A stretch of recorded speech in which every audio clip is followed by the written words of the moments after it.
Let's Talk Diz, a show that gives you everything you need to know to help make your Disney vacation as magical as can be in just about 20 minutes. I'm your host, Jeff Coviello. With me each week is Disney Master Sandy from Easy Diz by Instant Impressions Travel Services. Sandy, how are you today? I am feeling festive, and you're all probably wondering what's so festive in February. Well, I don't know if we're wondering because, as I say time and time again, whenever Disney is doing something, you are there. And we're speaking to you on the heels of celebrating something on the West Coast. The Lunar New Year of 2022, as we're recording this, was celebrated over in Disney's California Adventure, and you were there to tell us all about it. What an absolutely fun experience. Something, I know I say this often, but something you should all go out and see. And as you said, it's done for this year, but it'll be back next year. And unlike the actual Lunar New Year, which is one day, just like our American New Year, the festival typically lasts for about 5 weeks. So we were talking off air, and I know you wanted to mention this on air, but I think it's a true testament to what they're doing in California. Before we break down what it is and when it is and those types of things, as you had mentioned it briefly, let's have a little bit of a discussion, if you'll indulge me, about the differences of appreciating culture between Disney in California versus Disney in Florida. We've mentioned a couple of different festivals. Speak to that a little bit, because I know that was something we had talked about off air. I love the cultural immersion that they do out in California. They're celebrating everything out there, all of those different experiences. And frankly, I don't think that it needs to be, well, there's X percentage of the population that celebrates it, so we're going to do it.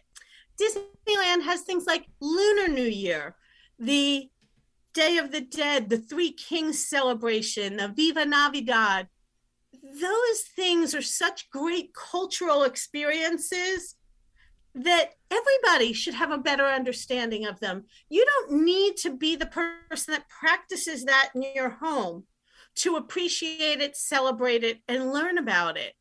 And it's almost counterintuitive to me that these things exist in Disneyland, but they don't exist in Epcot's World Showcase. Isn't that the spot to bring in every celebration in the world? Well, you would certainly think so, but I know that in the conversations that we've had about the different experiences you've had out in California, it speaks to exactly what you're talking about. So let's break this festival, or this celebration. I guess the festival is not really the correct name for it. So let's break this celebration down. What is it, and when does it or did it occur? You know how we know it's not a festival, Jeff? How? There were only 4 special food stands. That's we're going to get to food later. Don't you worry. There have to be folks. more than double that for it to actually be a festival. All right, so tell us, what is it and when did it occur? So it's mid-January into February each year. It occurs, as we said, in California Adventure.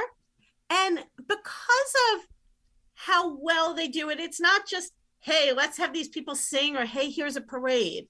There's so much opportunity here to turn this into an educational trip. It's great for those of you that are always wondering, how do I write that note that I pulled my kid from school? This has the educational value. This is the spot for the homeschoolers. Hit these festivals. You will gain so much. Think of it, if you're a Walt Disney World person, and like Jeff, I still haven't gotten you across country yet. Right. Think of it like these festivals are filled with kid-cut fun stops, but more detail. It's how much you choose to make of it. So one of the things that this festival includes is the Dragon Pearl Craft. There's about 5 tables set up with an arts and crafts project that the kids can do. But with each one explains, what is the Dragon Pearl? Why do we have it? What does it bring?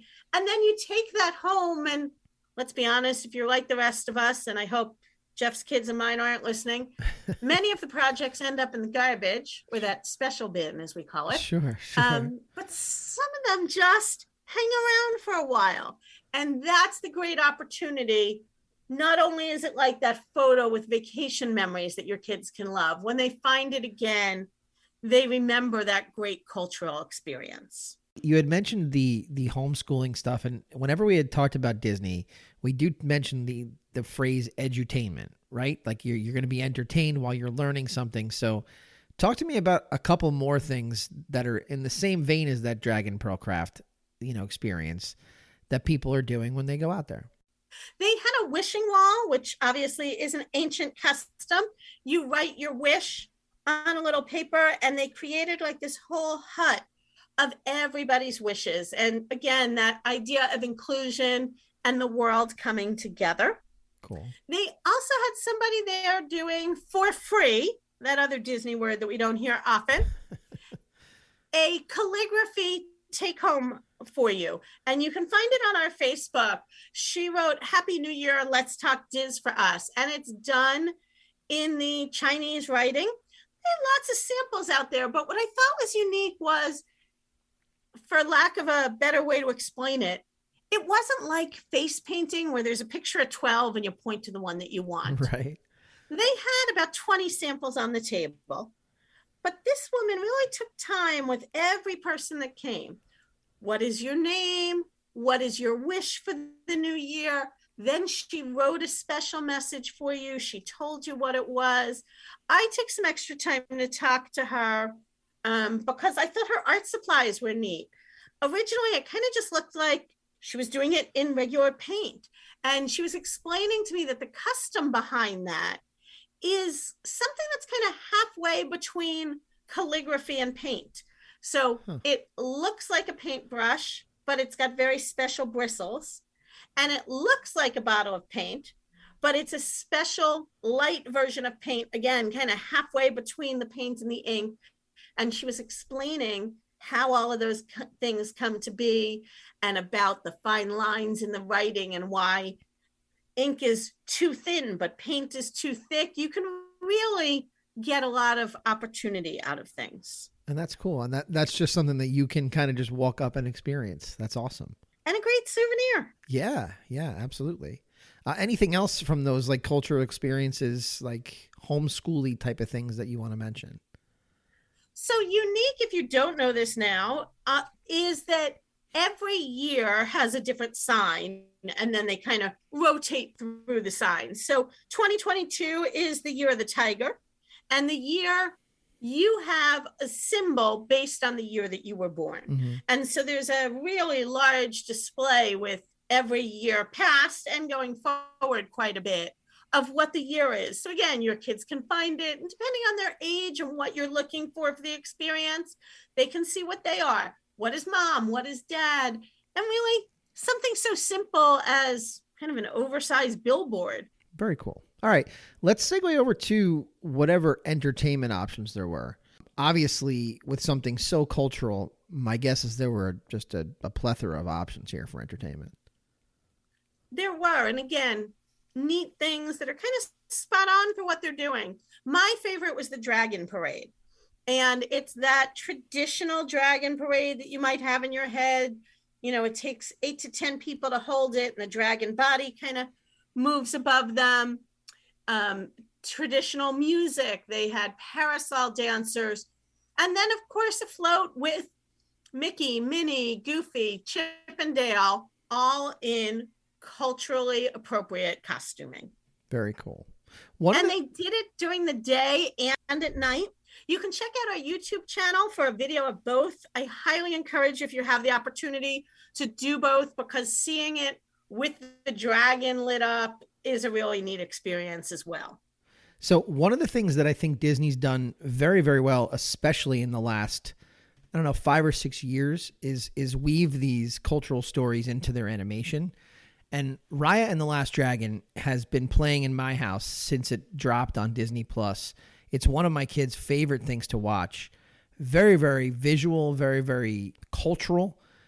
What was the sprinkling of Reya like in this particular celebration?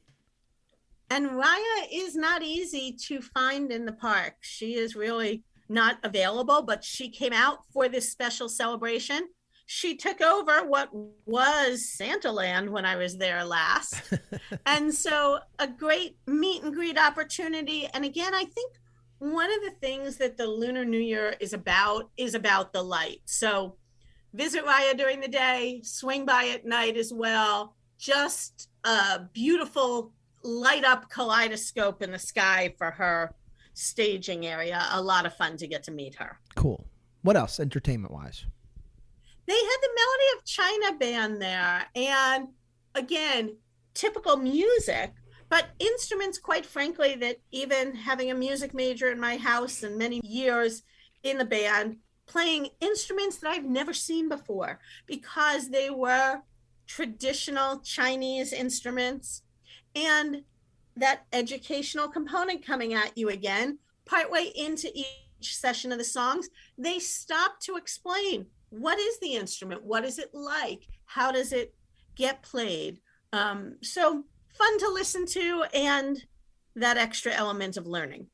Very cool. Anything else?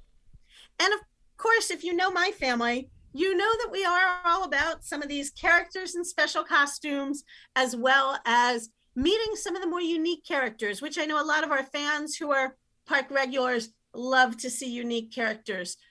In combination with what are the zodiac signs, they bring out the three little pigs dressed for the holiday. So that's one of the character sets. They have an area set up. It rotates between the three little pigs, Mickey and Minnie, Goofy.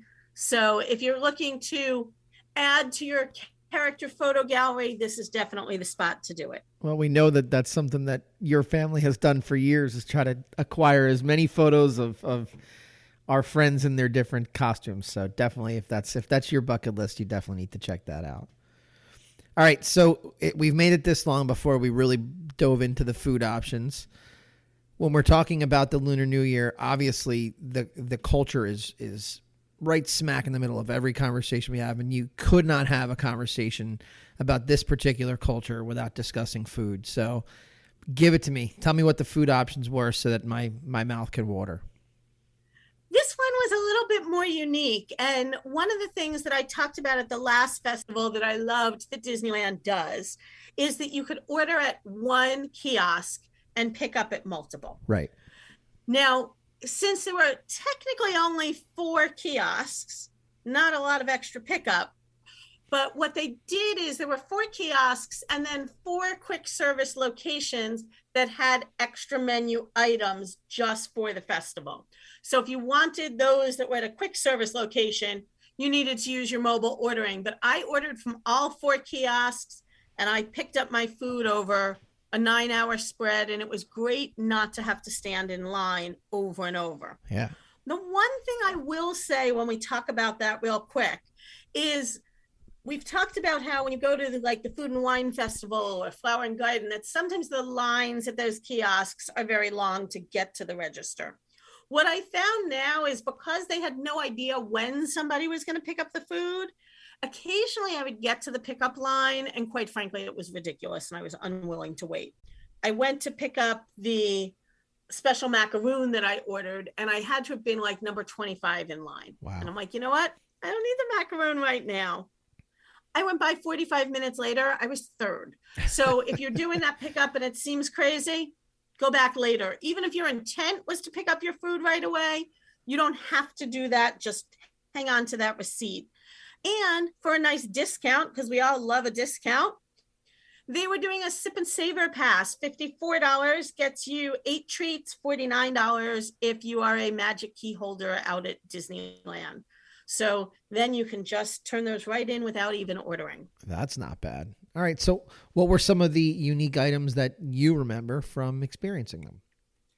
I think they tried to go with a lot of the traditional things. I had a garlic noodle dish, a spicy beef, a green tea raspberry parfait. And again, to add to what makes that culture, they don't eat with forks. So chopsticks came with all of your meals. Right. But I think they also tried to look at it and say, this is about being a family festival. And maybe you've got a picky eater who lives on Uncrustables and mac and cheese. So these items just aren't going to do it. I have to say, I was a little skeptical of one of the things that I tried, and it's not labeled as a kid's meal, but I'll tell you it's a kid's meal. But it was really good. It was the Mickey Chinese hot dog. I don't even know what that could possibly be, but go ahead. I'm interested. It was kind of like an oversized roll with ears. So it was a Mickey shaped bread. Okay. With sliced hot dogs cut into the top and some sprinklings of spice.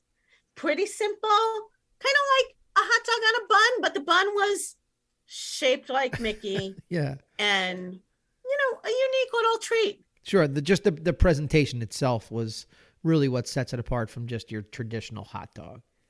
You bet. Anything else that struck your fancy that maybe we haven't covered yet that you wanted to mention? I would say it wouldn't be Disney if there wasn't a souvenir opportunity. Well, and it certainly wouldn't be a trip that you're on if there wasn't a souvenir opportunity. It would not. All right. So what did they have that was unique? I would say their most unique items were specialty ears, as well as Mickey and Minnie plush dressed for the holiday. I saw people wearing shirts and sweatshirts. I'm thinking they were from a past year because I couldn't find any anywhere on property.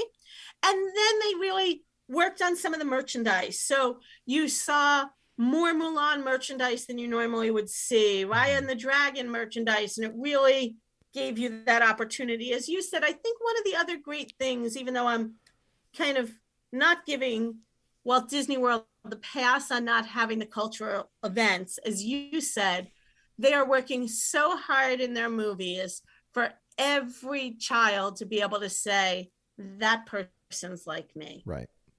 Whether it's Raya, it's Mulan, it's Luca, they're really working to hit every group, not just here's what a typical princess is. A princess or a prince doesn't come in one size, shape, skin color, or anything else. So I love that level of inclusion everywhere. And of course, with inclusion comes a $19.99 souvenir that you can purchase at any shop that you venture into. Well, you found the ones that were on sale. Well, like you said, I haven't been to the West Coast, so I haven't seen what the inflation is like on the West Coast in the last couple of years. But I think that's the point, right? Is that depending upon what cultural event you're going to go to, whether it's in California or you do find your way over to Epcot, there are just many, many, many more options for you to purchase that are representative of either cultures or characters that represent those cultures. And it's a good time. It's a fun time to be a Disney fan that's looking to spend some money on a souvenir. Most definitely. Well, Sandy, I appreciate you taking the trip out to California to experience this particular celebration for us. Have a great week and Happy New Year. Happy New Year to you. And that's a wrap this week on Let's Talk Diz. If anyone you know could benefit from this or any show, please share, have them like and subscribe. And don't forget to reach out to the folks at Easy Diz by Instant Impressions Travel Services for any Disney destination planning. Make it a great week. And as always, keep making memories.